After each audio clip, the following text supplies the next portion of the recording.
but I must confess, this place ain't blessed. This place is a mess. Disgusting. But no, you don't deserve no guest. No. In here, I don't wanna lay down or rest. Are you crazy? That crack in the wall needs addressing. The state of the floor is just depressing, man. This table's older than the pyramid. It's older? At least it's younger than the mirror is. This place is small, and it's barely a house. Never mind the cat, you couldn't even swing a mouse. It's so small. Those curtains are looking tired. Decorations are tired. Look, your style is fired. It's like somebody hit you with a bulldozer. But if your house was a car, it would get pulled over.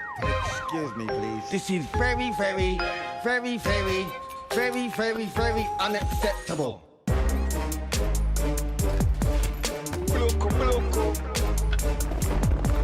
Oh my God.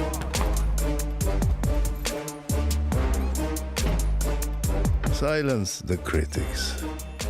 IKEA, the wonderful everyday. Fresh and clean. But